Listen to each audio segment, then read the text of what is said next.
गई इंदिये चकाए जोए वे कसाए नाणीय संयम दंसण लेसा भविया सम्मत सन्निया हारे गुण जीवा पज्जति पाणा सन्नाय मगणा होय वो गोविय कमसो वी संतु परुवणा भणिया झाणा विय पच्चा विय जाइय कुल कोड़ी संजुया सवे गहनाति जैन भणिया कमेण 24 ठाणानी।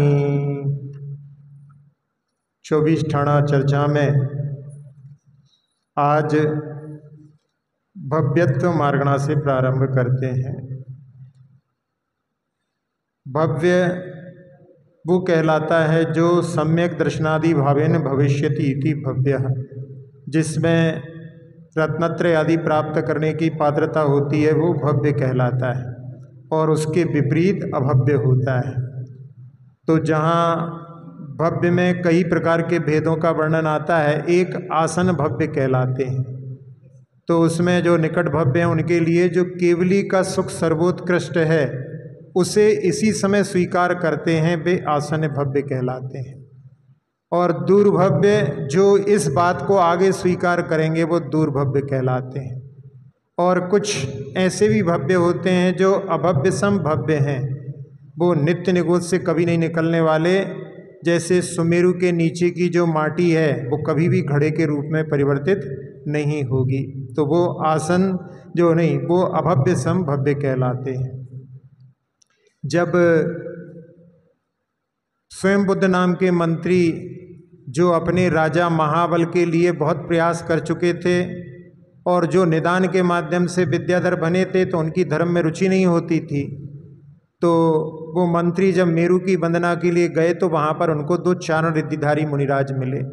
तो उन्होंने उनसे मन में सोचा कि क्या प्रश्न किया जाए कि हमारे राजा मिथ्या दृष्टि हैं कि सम्यक दृष्टि हैं। उन्होंने कहा इसमें तो परिवर्तन संभव है, लेकिन भव्य और अभव्य में परिवर्तन नहीं होता, क्योंकि ये पारिणामिक भाव है, इसलिए यही प्रश्न करना चाहिए। तो वो वहाँ पर पूछते हैं कि हमारे राजा भव्य हैं कि नहीं। तब वो चारण रिद्धिधारी मुनिराज कहते हैं भव्य नहीं, भव्य शिरोमणि हैं, वो 10 भववाद इस क्षेत्र में धर्मतीर्थ का प्रवर्तन करेंगे। तो जो सम्यक दृष्टि और मिथ्या दृष्टि तो परिवर्तन हो सकता है, लेकिन भव्य भव्य में कभी भी परिवर्तन नहीं होता। ये पारिणामिक भाव है, स्वभाव से है, और स्वभाव में कोई तर्क नहीं चलता। तो सबसे पहले भव्य मार्गणा लगाते हैं, तो उसमें चारों गतियों में भव्य जीव पाए जाते हैं। फिर इंद्रियां, तो 5 इंद्रिय के जीव भव्य हो सकते हैं। काय में भी षटकाय के जीव, योग इनके पास में सारे रहेंगे और योगातीत अवस्था भी प्राप्त करते हैं। वेद सारे रहेंगे और वेदातीत अवस्था भी होती है। इसमें गुणस्थान कहाँ से कहाँ तक है? 1 से 14, तो इसलिए इसमें वेदातीत अवस्था भी हो जाएगी। इसी प्रकार से सारी कषाएं और कषायतीत अवस्था भी। ज्ञान उनके पास में 1 से 14 हैं, तो सारे ज्ञान संभावित हैं। संयम भी सारे हैं, 7 प्रकार के संयम। फिर दर्शन में भी 4 प्रकार के दर्शन, यानी चक्षु, अचक्षु, अवधि और केवल दर्शन। लेश्याएँ 13वें गुण स्थान तक रहती हैं, तो वहाँ पर कृष्णनील, कापोत, पीत, पद्म और शुक्ल, ऐसी 6 लेश्याएँ। भव्यत्व मार्गणा में तो अपन लगा ही रहे हैं। भव्य के लिए सम्यक तो उनके पास में 6 रहेंगे, यानी आगे आगे परिवर्तित होते जाते हैं। उसमें पहले मिथ्यात्, सासदन, ऐसा भी नहीं कि मिथ्यात् के बाद ही सासदन होता हो, लेकिन क्रम से वहाँ पर गुण स्थानों की अपेक्षा से बतलाया जाता है। तो मिथ्यात्, सासदन, मिश्र और क्षयोपसम, उपसम, क्षयोपसम और क्षायिक। संगी असंगी दोनों प्रकार के जीव हो सकते हैं। आहारक अनाहारक में भी दोनों प्रकार की अवस्थाएं हो सकती हैं। गुणस्थान पूरे 14, जीव समास भी सारे जीवों को लिया है, इसलिए 19 जीव समास, जिसमें एकेंद्री के 14 हैं और त्रस के 5 हैं।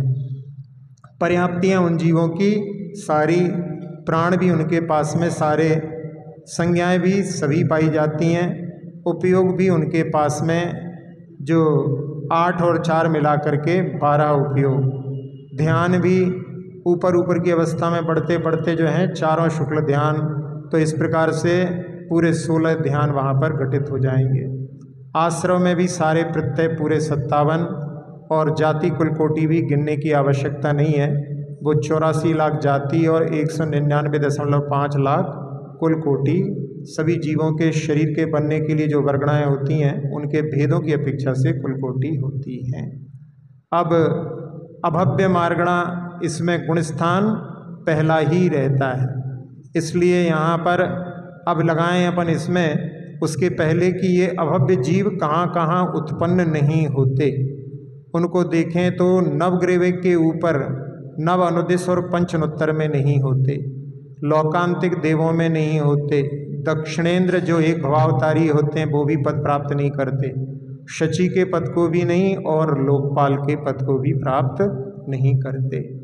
अब अभव्य जीव कितनी गतियों में होते हैं, तो सब गतियों में अभव्य जीव होते हैं, तो चारों गतियाँ, और इंद्रिय में भी सारी इंद्रियों में अभव्य जीव पाए जाते हैं।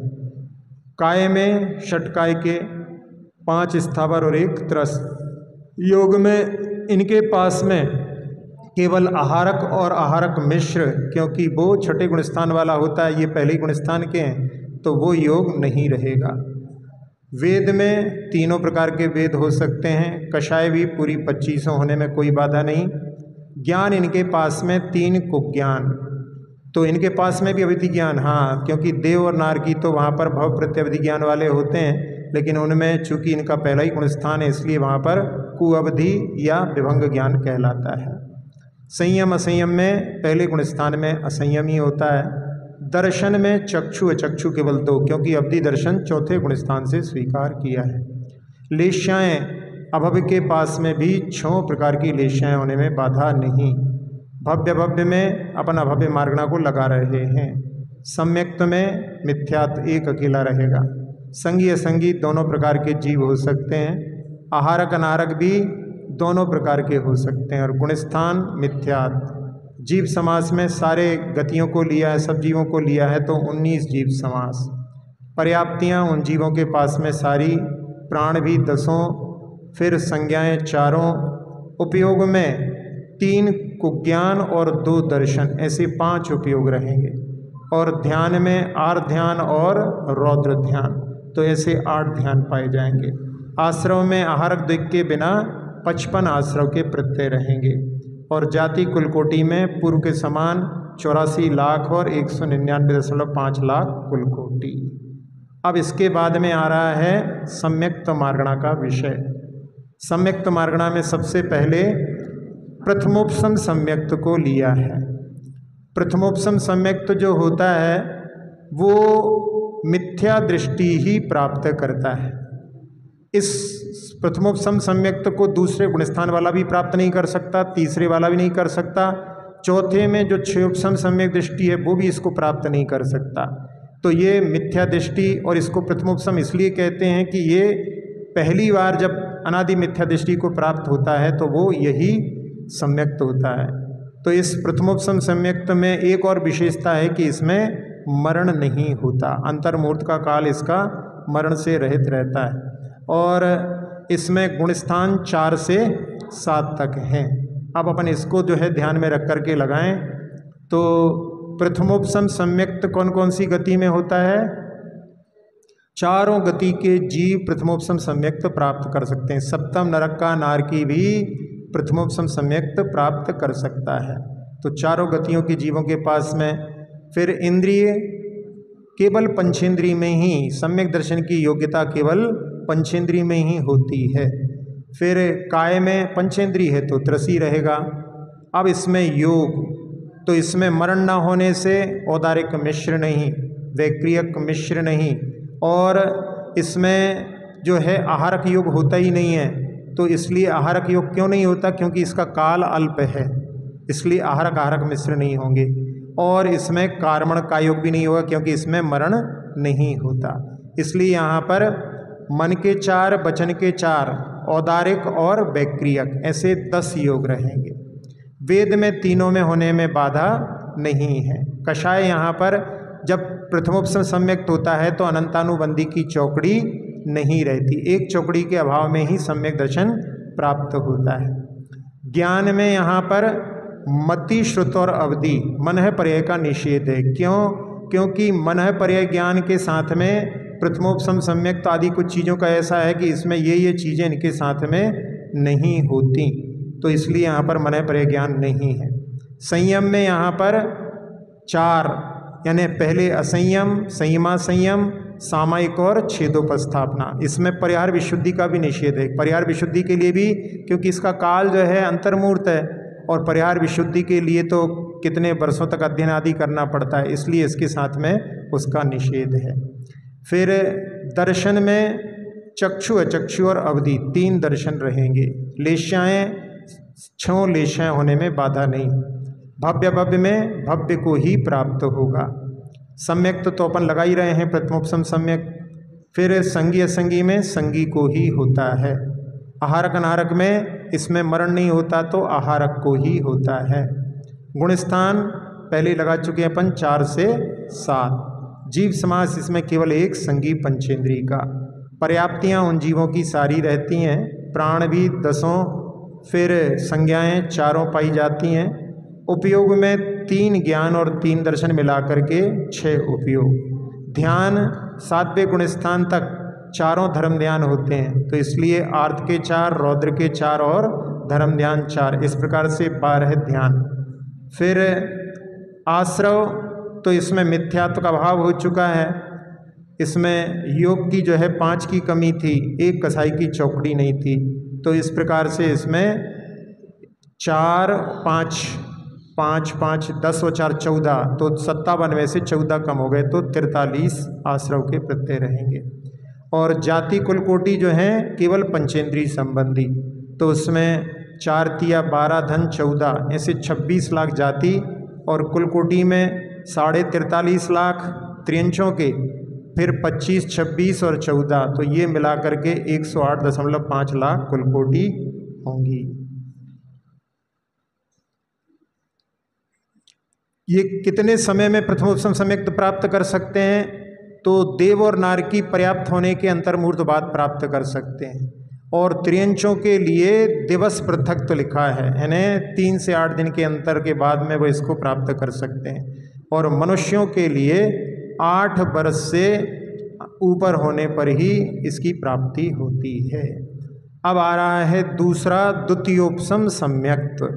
तो द्वितीयोपसम सम्यक्त क्या होता है? जब श्रेणी पर चढ़ते समय जो क्षयोपसम सम्यक्त है उसको ही उपसम बनाया जाता है, तब उसको द्वितीयोपसम कहते हैं। तो इसलिए इसमें स्पष्ट इसकी परिभाषा अपने ध्यान में रहे कि चूंकि श्रेणी पर चढ़ेंगे तो जहाँ जो सम्यक प्रकृति है उसमें चलमल अगाड़ दोष लगते हैं, तब तक दोष लगते हैं, तब तक श्रेणी की शुद्धता को प्राप्त नहीं कर सकते। तो इसलिए वो उस समय में उस जिसका उदय चल रहा था उसको दबा देते हैं, तो द्वितीयोपसम बनता है। अब प्रथमोपसम और द्वितीयोपसम में अंतर देखें तो प्रथमोपसम असंख्यात बार जीव प्राप्त कर सकता है, लेकिन द्वितीयोपसम ज़्यादा से ज़्यादा 4 बार, और एक भव में 2 बार। एक भव में 2 बार यानी 2 बार उपसम श्रेणी पर एक भव में आरोहण कर सकते हैं। जब आदिनाथ भगवान पूर्व में वज्रनाभि चक्रवर्ती की पर्याय में जब वो दीक्षित हुए तो उस समय में उन्होंने 2 बार उपसम श्रेणी पर आरोहण किया। वैसे उनके पास क्षायिक सम्यक्त था, लेकिन क्षायिक सम्यक्त वाले भी उस श्रेणी पर उपसम श्रेणी पर चढ़ सकते हैं। तो वो चूँकि क्षायिक सम्यक्त के साथ में है, लेकिन यहाँ द्वितीयोपसम्यक्त के साथ में भी यदि रहते हैं तो वो एक भव में 2 बार उस पर चढ़ सकते हैं। फिर एक इसी में प्रश्न की, जैसे हमने बता दिया कि असंख्यात बार प्रथमोपसम सम्यक्त प्राप्त कर सकते हैं, लेकिन कर्म भूमि का जो जीव रहता है वो केवल एक बार ही प्रथमोपसम सम्यक्त प्राप्त कर सकता है। क्यों? क्योंकि प्रथमोपसम सम्यक्त के लिए जो 3 टुकड़े किए हैं उनकी उद्वेलना होने में पल्ले का असंख्यात भाग लगता है, और जब तक उसकी उद्वेलना नहीं होगी तब तक वो पुनः उपसम सम्यक्त प्राप्त नहीं कर सकता। तो जो कर्म भूमि की जिनकी आयु पूर्व कोटि की होती है वो पल्ले से बहुत कम होती है, तो इसलिए उनके जीवन में केवल एक बार, जो भोग भूमि के जीव हैं 3 पल्ले के वो कई बार कर सकते हैं, देवनार की भी कई बार प्रथमोपसम सम्यक्त प्राप्त कर सकते हैं। अब इसमें अपन सबसे पहले देखें तो द्वितीयोपसम सम्यक्त कहाँ कहाँ होता है, कौन कौन सी गतियों में होता है। तो 2 गतियाँ हैं, चारों गतियों में नहीं है, क्योंकि मनुष्यों में ही श्रेणी में इसकी उत्पत्ति है। समझो ना अपन, इसके लिए मनुष्यों में श्रेणी में जो उपसम श्रेणी पर चढ़ रहे हैं मुनिराज, उन्हीं को उत्पत्ति है। और उसके बाद में इसमें मरण हो सकता है। पहले शुरुआत में मरण नहीं होगा, लेकिन बाद में मरण हो सकता है। 8वें गुणस्थान के थोड़े से भाग में मरण नहीं होता, उसके बाद में मरण हो सकता है। तो मरने के बाद में वो मुनिराज स्वर्ग जा सकते हैं, बस और कहीं नहीं जाएंगे, इसलिए स्वर्ग में भी ये संभावित है। तो गति कौन कौन सी हो गई? मनुष्य गति और देव गति। अब उसमें इंद्रिय तो दोनों पंचेंद्रिय में ही रहेंगे, काय में त्रसी रहेंगे। अब योग लगाएं अपन, तो इस द्वितीयोपसम सम्यक्त में मन के 4, वचन के 4, और यहाँ पर महाराज जी का जो योग रहेगा वो औदारिक रहेगा। और जब वो मरण करके जाएंगे रास्ते में तो कार्मण योग रहेगा। और वहाँ पहुँचने के बाद में केवल जब तक वो निर्वृत्ति पर्याप्त तक रहते हैं तब तक रहेगा। तो वैक्रियक मिश्र, वैक्रियक भी नहीं होगा, केवल मिश्र अवस्था में। और बस फिर वो जो है द्वितीयोपसम जो है वो क्षयोपसम के रूप में परिणत हो जाएगा। तो इस प्रकार से इसमें योग 11 रहेंगे। तो 4 मन के, 4 वचन के, औदारिक, वैक्रियक मिश्र और कार्मण। वेद तीनों हो सकते हैं। फिर कषाय, इसमें ये भी द्वितीयोपसम सम्यक्त है, तो इसमें अनंतानुबंधी की चौकड़ी नहीं है। ज्ञान इसमें मति श्रुत अवधि मनः पर्य ज्ञान 4 हो सकते हैं। प्रथमोपसम के साथ में तो मनः पर्य ज्ञान का निषेध था, लेकिन द्वितीयोपसम के साथ में मनः पर्य ज्ञान हो सकता है। लेकिन कौन सा होगा? उसमें भी ऋजुमति होगा। क्यों? क्योंकि द्वितीयोपसम जो है वो श्रेणी वाला है, और श्रेणी जो है उपसम श्रेणी पर पतन होता है। और जो विपुलमति ज्ञान होता है वो प्रतिपाती नहीं होता। विशुद्ध प्रतिपाताभ्याम तद विशेषः, उसमें विशेषता जो है उसमें प्रतिपात नहीं होता। तो विपुलमति वाले जो मुनिराज होते हैं वो उपसम श्रेणी पर आरोहण नहीं करते। तो इसमें जो द्वितीयोपसम सम्यक्त रहेगा उसमें मनः पर्याय में केवल ऋजुमति रहेगा। यानी जो प्रवर्धमान चारित्र वाले होते हैं उनमें ये नहीं पाया जाता। फिर संयम में परिहार विशुद्धि के बिना, परिहार विशुद्धि का तो पहले ही निषेध कर दिया था।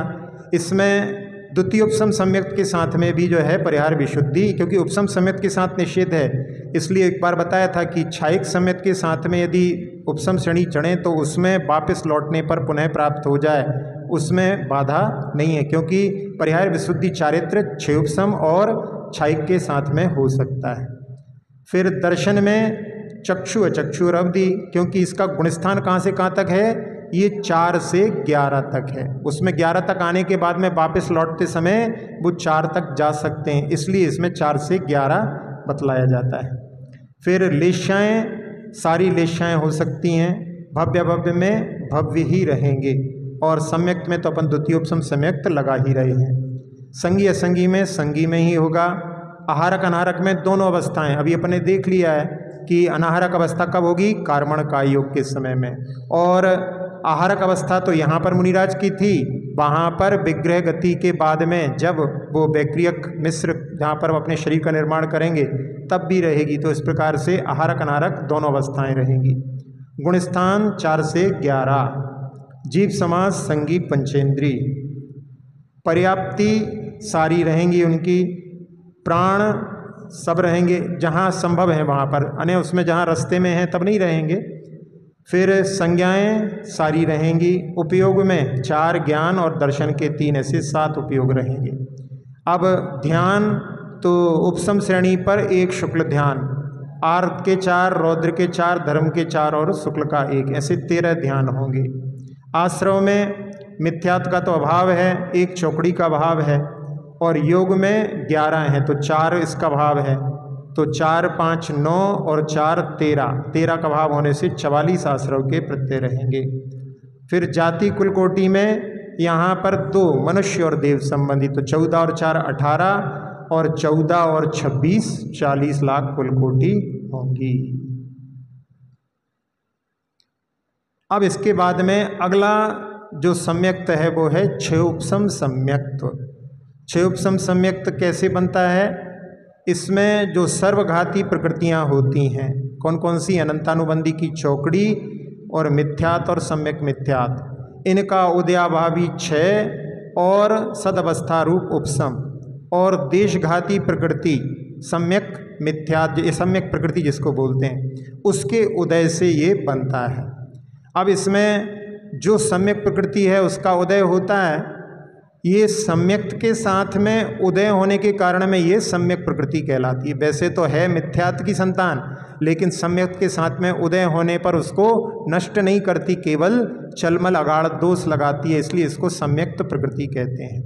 तो इसमें चल दोष क्या होता है कि शांतिनाथ भगवान शांति के करता है और पार्श्वनाथ भगवान विघ्न के हरता है, ऐसे भाव होते हैं, तो ये चल दोष कहलाता है। और मल में जहाँ पर जो 8 उनके सम्यक दर्शन के अंग आदि हैं, अनायतन आदि के माध्यम से जो 25 दोष होते हैं वो मल दोष के अंतर्गत आते हैं। और अगाड़ में वहाँ पर मेरा तेरा कि ये इनका मंदिर है, ये मेरा मंदिर है, कहीं कहीं पर ये मामा का मंदिर है और ये भानेज का मंदिर है। तो ऐसा जहाँ पर प्रतिमाओं में भी ये इनके भगवान इनने पधराए हैं, तो ऐसे भाव होते हैं। इसके लिए वृद्ध की लाठी का उदाहरण दिया जाता है। जैसे वृद्ध की लाठी हाथ में कपती रहती है, उसमें ग्रिप अच्छी नहीं होती, पकड़ अच्छी नहीं होती, तो ऐसा जो है ये सम्यक दर्शन में जिसमें सम्यक प्रकृति का उदय होता है, तो उसमें चलमल अगाढ़ दोष लगते हैं। अब क्षय उपशम सम्यक दर्शन के लिए गतियाँ, चारों गति के जीव इसको प्राप्त कर सकते हैं। इंद्रिय तो पंचेंद्रिय में ही होगा, फिर काय में त्रस ही रहेगा। योग इसमें सारे योग हो सकते हैं, क्योंकि इसका गुणस्थान कहाँ से है? 4 से 7, तो उसमें आहारक आहारक मिश्र भी आ जाता है। वेद इसमें तीनों होने में बाधा नहीं है। कषाय इसमें एक चौकड़ी अनंतानुबंधी का अभाव होने पर ही उत्पन्न होता है। ज्ञान में इसमें 4 मुनिराज भी हैं, तो मति, श्रुत, अवधि और मनः पर्याय। इसमें संयम में वहाँ केवल 10वें गुणस्थान और ऊपर के गुणस्थान, क्योंकि 9वें गुणस्थान तक ये पाया जा सकता है, कौन सा? सामयिक क्षयोपस्थापना। लेकिन क्षय उपशम सम्यक तो 4 से 7 है, तो उसमें वो आ जाएगा। और इसमें परिहार विशुद्धि भी हो जाता है, तो केवल सूक्ष्म सांप्राय और यथाख्यात के बिना 5 संयम पाए जाते हैं। फिर दर्शन में चक्षु, अचक्षु, अवधि 3, लेशाएँ सारी होने में बाधा नहीं है। भव्य, भव्य में केवल भव्य में ही रहेगा। सम्यक्त तो अपन क्षय उपशम सम्यक इसको वेदक भी कहते हैं, क्योंकि इसमें सम्यक प्रकृति का वेदन होता है, इसलिए इसको वेदक सम्यक्त भी कहते हैं। संगी असंगी में संगी को ही होगा। आहारक अनारक में दोनों अवस्थाएं, क्योंकि चौथे गुणस्थान में मरण संभव है। जब कोई तिर्यंश और मनुष्य क्षय उपशम सम्यक्त के साथ में मरण को प्राप्त करते हैं, तो वो स्वर्ग इसको साथ में लेकर के जाते हैं। नरक में जाते समय ये छूट जाता है। हाँ, उसमें एक कृतकृत्य वेदक होता है, जिसके बारे में बतलाया था कि जिन्होंने छपड़ा कर रहे हैं, छपड़ा मतलब जो क्षयिक सम्यक्त प्राप्त कर रहे हैं और करने योग्य कार्य कर लिया है, बस केवल अब आखिरी फाली का, अंतिम फाली का जो स्थिति कांडक समाप्त होने के बाद में अब कुछ करने योग्य कार्य नहीं रह गया है, तो उस समय में भी सम्यक प्रकृति उदय में रहती है, वो कृतकृत्य वेदक कहलाते हैं। तो वो जो है नरक में भी जा सकते हैं। वैसे तो चारों गतियों में जा सकते हैं, लेकिन नरक में चूंकि साधारण क्षय उपशम नहीं जाता, इसलिए उसके लिए कह रहे हैं कि वहाँ पर जो है कृतकृत्य वेदक की अपेक्षा से पहले नरक में जा सकते हैं। फिर कहाँ तक पहुँच गए अपन? आहारक अनारक हो गया। फिर गुणस्थान 4 से 7, जीव समाज, संगी, पंचेंद्री, फिर पर्याप्ति सब। इसमें आहारक अनारक के बारे में आहारक अवस्था में भी, अनारक अवस्था ने विग्रह गति में भी जाता, वो सब अपेक्षा से बता रहे थे। ठीक है। पर्याप्तियाँ उन जीवों के पास में सारी हो सकती हैं, प्राण भी सारे, संज्ञाएं भी चारों, उपयोग में ज्ञान के 4 और दर्शन के 3। फिर ध्यान इसमें 7वें गुणस्थान तक है, तो 4 धर्म ध्यान, तो आर्थ के 4, रौद्र के 4, ऐसे 12 ध्यान। आश्रव में मिथ्यात्व का भाव है, तो 5 वो कम हो गए, और कषाय की एक चौकड़ी नहीं है, तो ऐसे 4 और 5 9 कम होने से 48 आश्रव के प्रत्यय रहेंगे। फिर जाति में पंचेंद्रीय संबंधी, तो 4 तिया 12 धन 14 26, और कुल कोटि में 43.5 25 26 14, तो 108.5 लाख कुल कोटि क्षय उपशम सम्यक्त वालों के पास में रहेंगी। अब आता है क्षायिक सम्यक्त्व। क्षायिक सम्यक्त्व एक बार प्राप्त होने के बाद में फिर मुक्ति को अवश्य प्राप्त कराता है, ज़्यादा से ज़्यादा 4 भव। तो इसमें जहाँ जब इसको प्राप्त करते हैं तो केवली श्रुत केवली के पाद मूल में ये प्राप्त होता है। लेकिन जैसे जो क्षयोपम सम्यक दृष्टि तीर्थंकर प्रकृति वाले जब नरक से निकल कर के तीसरे नरक से भी आ सकते हैं, तो उसमें उनके लिए अगली ही जो 24वीं में जो निर्मल नाथ बनेंगे, नारायण का जीव जो है निर्मल नाथ नाम रहेगा उनका, वो क्षयोपम सम्यक दर्शन के साथ में वहाँ से आएंगे। और जब वो दीक्षा लेने के बाद में जब स्वयं श्रुत केवली बनेंगे तब फिर वो क्षायिक सम्यक्त्व प्राप्त करेंगे। तो उस समय में स्वयं के पाद मूल में ही उनको प्राप्त होगा।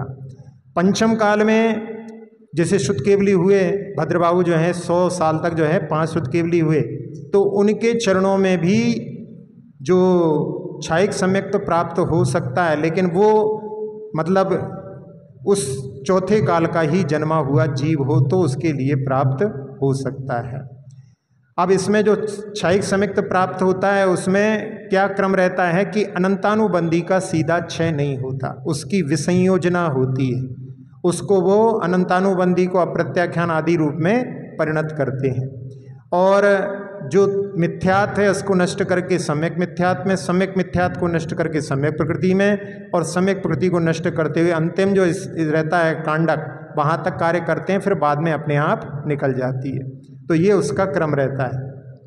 अब इसमें प्राप्ति 4 से 7 के बीच में होती है, लेकिन एक बार प्राप्त होने के बाद में 14 गुणस्थानों में और सिद्धों में भी पाया जाता है। तो इसमें गति चारों गतियों के जीव के पास में ये होने में बाधा नहीं है, क्योंकि प्राप्ति तो मनुष्यों में होती है, लेकिन वो जिसने आयु बांध ली है तो वो चारों गतियों में जा सकता है। फिर इंद्रिय पंचेंद्रिय में ही रहेगा, काय त्रसी रहेंगे, योग इसमें सारे घटित होने में बाधा नहीं। वेद सब पाए जा सकते हैं। कषाय अनंतानुबंधी की चौकड़ी के बिना 21 कषाय। ज्ञान इसमें यहाँ चूँकि पूरे गुणस्थान हैं इसलिए 3 कुज्ञान के बिना 5 ज्ञान रहेंगे। संयम इसमें सारे घटित हो जाएंगे। फिर दर्शन इसमें सारे, यानी केवल दर्शन भी आ जाएगा, लेश्याएँ सारी हैं। फिर भव्य भव्य में भव्य ही रहेंगे। सम्यक्त तो अपन क्षायिक सम्यक्त लगा ही रहे हैं। संगी असंगी में संगी ही रहेगा। आहारक अनाहारक में दोनों अवस्थाएं, क्योंकि इसमें भी चौथे गुणस्थान में मरण संभव है। फिर गुणस्थान 4 से 14 और सिद्धों में भी जीव समास, संगी पंचेंद्री, पर्याप्तियाँ उनकी सारी रहेंगी। प्राण सारे, संज्ञाएँ सारी, उपयोग इनके पास में सुज्ञान के 5 और दर्शन के 4 ऐसे 9 उपयोग रहेंगे। ध्यान 14 गुणस्थान तक सारे आ गए तो 16 ध्यान। फिर आश्रव तो इसमें मिथ्यात्व के बस केवल जो प्रत्यय थे वो नहीं है, और कसाई की एक चौकड़ी नहीं है, तो 9 कम होने से 48। और इसमें चारों गतियों के जीव हैं तो 26 लाख, और कुल कोटि में भी चारों गतियों संबंधी 108.5 लाख होते हैं। इसमें 108.5 लाख नहीं होना चाहिए, क्योंकि इसमें जहाँ क्षायिक सम्यक दृष्टि भोग भूमि में जाता है तो वो वहाँ पर जलचर नहीं होता, इसलिए जलचर संबंधी जो हैं 12.5 कम होना चाहिए। महाराज जी ने इसमें 108 लिखे हैं, लेकिन जलचर जीव भोग भूमि में नहीं होते, और क्षायिक सम्यक तो जो है त्रियंशों में केवल भोग भूमि में ही पाया जाता है। तो इसलिए उसमें 12.5 कम होना चाहिए, तो इसमें 96 लाख कुल कोटि होना चाहिए। महाराज जी चूँकि समाधिस्थ हो चुके हैं, अब उनसे अपन जो नहीं रखेंगे, लेकिन मन में प्रश्न रखो कभी जब मिलना हो तब फिर पूछेंगे उनसे। अब इसके बाद में है संगी मार्गा। संगी मार्गणा जो संगी जीव, जो मन सहित जीव होते हैं, वो कौन से गुणस्थान से कौन से गुणस्थान तक रहते हैं? 1 से 12 तक। 12 से ऊपर जो है 9 संगी 9 असंगी हो जाते हैं। तो संगी जीव चारों गतियों में पाए जाते हैं। इनकी इंद्रिय संगी जो रहेंगे वो पंचेंद्रिय ही रहेंगे।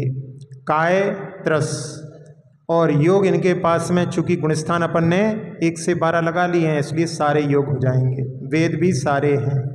कषाय सारी हैं और बाद में कषायातीत भी हो जाते हैं। ज्ञान इनके पास में 12वें गुणस्थान तक केवल ज्ञान के बिना 7 ज्ञान। संयम में सारे संयम आ जाएंगे। दर्शन केवल दर्शन के बिना 3। लेशाएँ इनके पास में सारी। भव्य भव्य दोनों हो सकते हैं। सम्यक्त में भी सारे घटित हो जाएंगे। संगी असंगी में संगी मार्गणा ही चल रही है। आहारक अनाहारक में दोनों अवस्थाएं हो सकती हैं। गुणस्थान 12 तक। जीव समास इसमें संगी पंचेंद्री 1। पर्याप्तियाँ उन जीवों की सारी, प्राण उनके पास में सारे और संज्ञाएं भी सारी। उपयोग में 7 ज्ञान दर्शन 3 ऐसे 10। ध्यान 12वें गुणस्थान तक 2 शुक्ल ध्यान हो जाते हैं तो 14 ध्यान हो जाएंगे। आश्रव में सारे प्रत्यय हैं तो कोई दिक्कत नहीं है, पूरे 57। और जाति कुल कोटि में यहाँ पंचेंद्री संबंधी जो पहले लगाई थी 26 लाख और 108.5 लाख कुल कोटि। अब असंगी जीवों में, असंगी जीवों का गुणस्थान वृद्धिंगत नहीं होता। 4 इंद्री तक तो असंगी ही होते हैं और पंचेंद्री में भी कुछ जीव त्रियंचों में असंगी होते हैं। मनुष्य देव नारकी में असंगी नहीं होते। तो इसमें गति केवल त्रियंच। इंद्री, सारे इंद्री वाले जीव जो हैं असंगी हो सकते हैं, तो इसलिए काय में षटकाय के जीव तो 1 जो हैं त्रस और बाकी 5 स्थावर। योग इनके पास में 1 इंद्री के पास में तो केवल जो देखा जाए तो वहाँ पर उनके पास 3 योग रहेंगे और 2 इंद्री से फिर जो हैं उनके पास में अनुभव वचन भी आ जाता है तो 1 योग बढ़ जाएगा तो 4 हो जाएंगे। तो कुल मिलाकर के यहाँ 4 योग। वेद में सारे हो सकते हैं, किसकी अपेक्षा से? पंचेंद्री की अपेक्षा से, क्योंकि पंचेंद्री जो असंगी होते हैं उनके पास में तीनों वेद होते हैं। कषाय में सारे वेद हैं तो सारे आ जाएंगे। ज्ञान इनके पास में बिना मन के सम्यक ज्ञान नहीं होता, इसलिए कुमति को श्रुत, और असंगी जीव के पास में विभंग ज्ञान भी नहीं होता। फिर संयम में असंयम ही रहेगा पहले गुणस्थान में। दर्शन में चक्षु अचक्षु 2 ही रहेंगे। लेशाएँ यहाँ पर जो षटखंडागम की अपेक्षा से तो वहाँ पर 3 लेशाएँ अशुभ लेशाएँ रहेंगी, लेकिन जहाँ जो असंगी पंचेंद्रिय उनमें पीतलेशा भी स्वीकार की जाती है तो उस अपेक्षा से अपन उसको देख सकते हैं।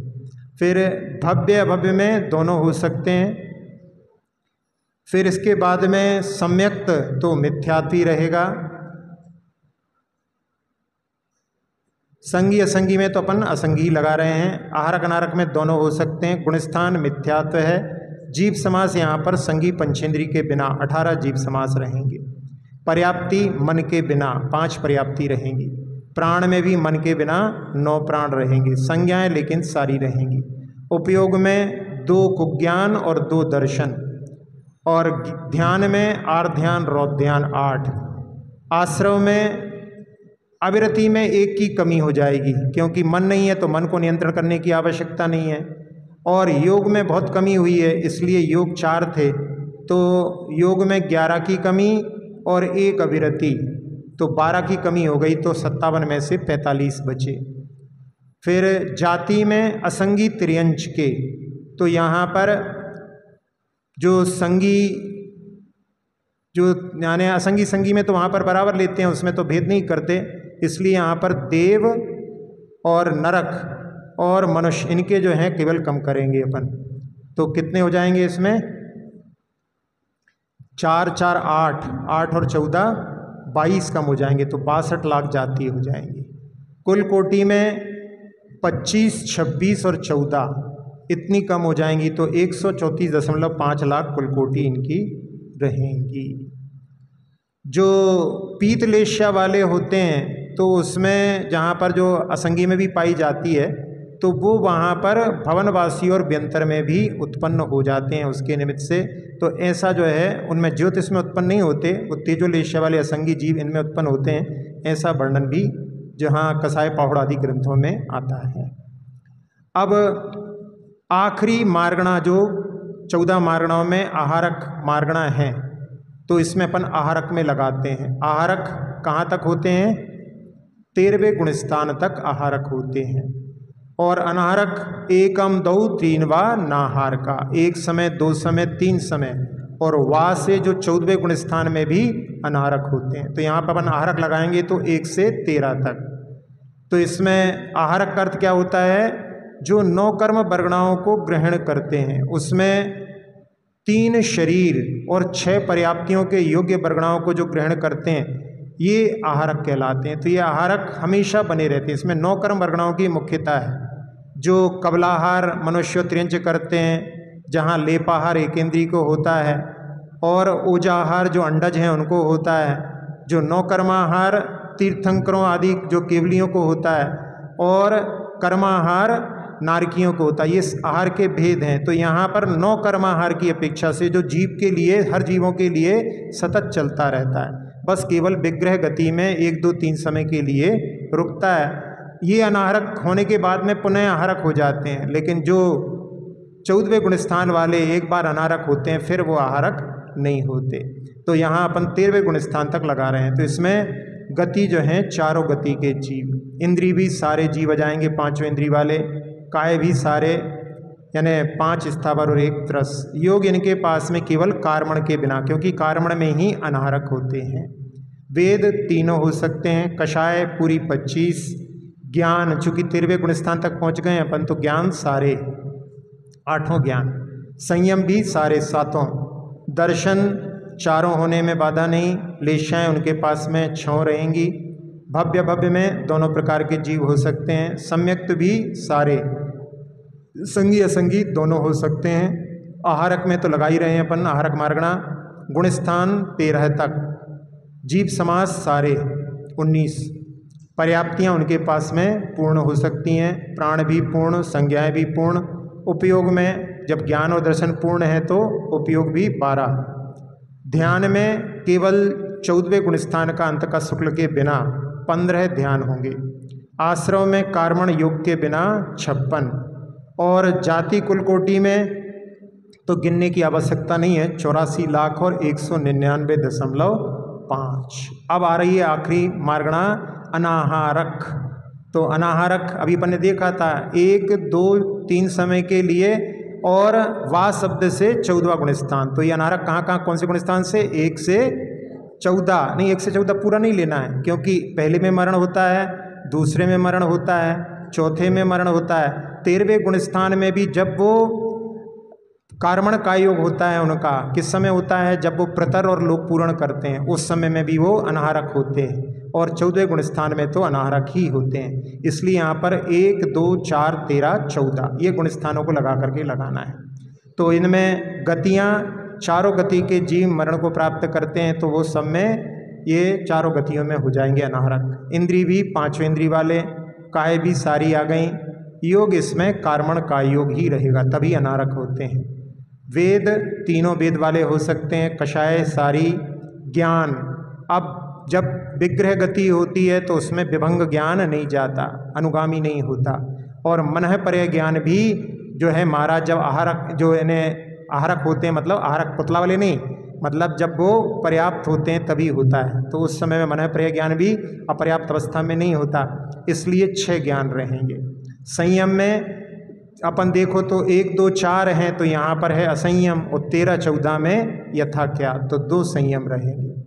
दर्शन चारों होने में बाधा नहीं, लेशाएँ 6 रहेंगी, भव्य भव्य में दोनों हो सकते हैं, सम्यक्त में अब इसमें तीसरा जो है गुणस्थान नहीं होता क्योंकि इसमें मरण नहीं होता, इसलिए मिश्र के बिना 5 सम्यक, संगी असंगी सब जीवों को लिया है इसलिए दोनों रहेंगे। आहारक अनाहारक में अनाहारक मार्गणा ही चल रही है। गुणस्थान तो पहले गिन चुके अपन, 1, 2, 4, 13, 14, जीव समाज सारे 19, पर्याप्तियाँ सारी। तो यहाँ पर पर्याप्तियों की अपेक्षा से जब वो 13वें गुणस्थान में रहेंगे, जब वो समुद्घात करेंगे उनकी सारी पर्याप्तियाँ, क्योंकि जहाँ जब विग्रह गति में है, जब शरीर ही नहीं है तो पर्याप्तियाँ कहाँ से, तो इसलिए उनकी अपेक्षा से सारी पर्याप्तियाँ ली गई हैं। फिर प्राण तो अनाहारक अवस्था में मन वचन और स्वाच्छोश्वास के बिना ये प्राण, यानी वो जो जीव उत्पन्न होगा तो उसके पास में इंद्रिय का क्षयोपशम रहता है, तो वहाँ पर इंद्रिय प्राण और कायबल प्राण भी स्वीकार किया जाता है। अपर्याप्त अवस्था में और ये विग्रह गति में ये मन वचन और श्वास के बिना ये 7 प्राण माने जाते हैं। फिर संज्ञा सब रहेंगी उनके पास में, उपयोग में अपन देख चुके हैं, तो ज्ञान में 2 की कमी थी, तो ज्ञान 6 थे, दर्शन 4 थे, तो उपयोग 10। ध्यान, अब इसमें जब 13वां गुणस्थान रहेगा तब ध्यान नहीं रहेगा, क्योंकि 13वां गुणस्थान में ध्यान जब वो उस समुद्र घाट से वापस लौट आते हैं तब ध्यान होता है, तो अनारक अवस्था में नहीं होता। तो उस समय में उनका जो शुक्ल ध्यान, जो 14वें गुणस्थान का एक शुक्ल ध्यान मानेंगे। और धर्म ध्यान अपर्याप्त अवस्था में भी, विग्रह गति में भी सम्यक दृष्टि जीव का 1 माना जाता है। तो इस अपेक्षा से आर्त के 4, रौद्र के 4, धर्म का 1 और शुक्ल का 1, इस प्रकार से 10 ध्यान रहेंगे। आश्रव में मिथ्यात्व के 5, योग यहाँ पर 1 ही है, अविरति पूरी और कषाय 25, तो इस प्रकार से 43 आश्रव के रहेंगे। और जाति कुल कोटि गिनने की आवश्यकता नहीं है, पूरे पूरे हैं, यानी 84 लाख और 199.5 लाख कुल कोटि। इस प्रकार से 14 मार्गणाओं में जो 24 ठाणा चर्चा में मुनि श्री प्रशांत सागर जी ने जो चर्चा की है, उसको अपन ने यहाँ पर पूर्ण देख लिया। अब इसके बाद में विज्ञानमती माता जी ने और भी जो बचे हैं उनके बारे में भी दूसरे खंड में लगाया है, तो अपन उसको भी आगे देख लेंगे।